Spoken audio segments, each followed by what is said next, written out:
امروز در شهر دوشنبه با اشتراک رئیس مجلس ملی مجلس عالی جمهوری تاجیکستان، رئیس شهر دوشنبه محترم رستم امامعلی و دبیر کل سازمان همکاری شانگهای ولادیمیر نوروف معرفی لایحه باغ سازمان همکاری شانگهای که در پایتخت مملکت با طرح زمانوی و صنعت بلند بنیاد می‌گردد برگزار شد.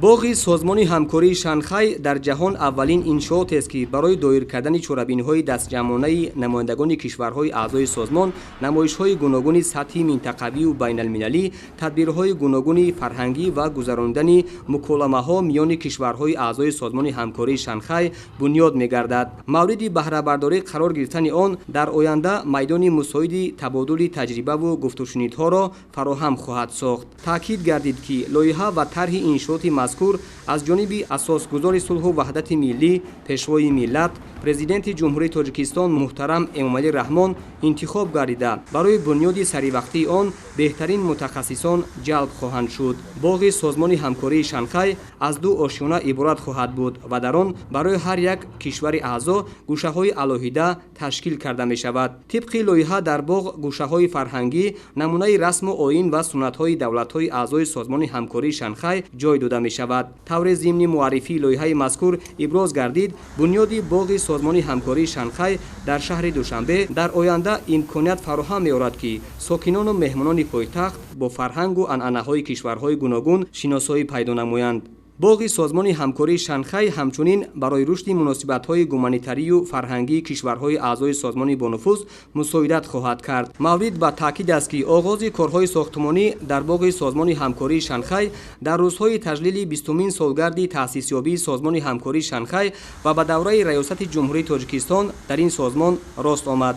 Сегодня принял участие вместе с председателем парламента Таджикистана, председателем города Душанбе, уважаемым Рустам Эмомали, церемония открытия или церемония закладки дома ШОС. И надо сказать, что эта церемония очень важна именно потому, как проводится перед историческим событием, которое произойдет завтра. Это юбилейный саммит ШОС.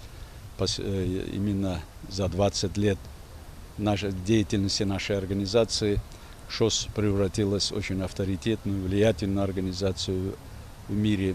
Именно в рамках нашей организации за эти 20 лет активно реализуются проекты, многосторонние проекты в области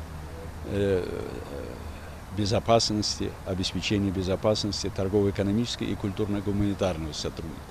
در این روز در برابر آغاز ساختمان باغ سازمان همکاری شانگهای همچنین با کار فستیوال فیلم‌های بدیعی و تلویزیونی کشورهای عضو سازمان همکاری شانگهای دوشنبه 2021 و جشنواره سینمای سازمان مذکور در جمهوری مردمی چین آغاز بخشیده شد. در این مراسم نتیجه تدبیرهای تا به امروز گذرانده شده میان کارمندان کسب و کار گوناگون و کودکان کشورهای اعضای سازمان معرفی گردید. از جمله در نمایش رسم‌های کودکان کشورهای اعضای سازمان همکاری شانگهای محصول دسترنج کودکان صاحب ذوق معرفی گردید. اطلاع داده شد که برای دریافت شخصان صاحب استعداد همیشه بین کودکان و نورسان نمایش و آزمون‌های رسمکشی برگزار کرده می شود. گذراندن ماراتون سازمان همکاری شانگهای و سبقت‌های ذهنی از جمله تدبیرها در این سمت می باشد. ضمن این چورابینی اشتراکداران خصوصاً به ریاست جمهوری تاجیکستان در سازمان همکاری شانگهای در سال 2021 و تدبیرهای تا به امروز انجام یافته بهای بلند داده نقش و موقع پرزیدنت جمهوری تاجیکستان محترم امامعلی رحمان را در رشد سازمان بررسی و حل مسائل منطقوی و بین المللی نظررس و مهم ارزیابی کردند. ظاهرشوی تقویم راد معروفی عبدالله، دوشنبه اخبار.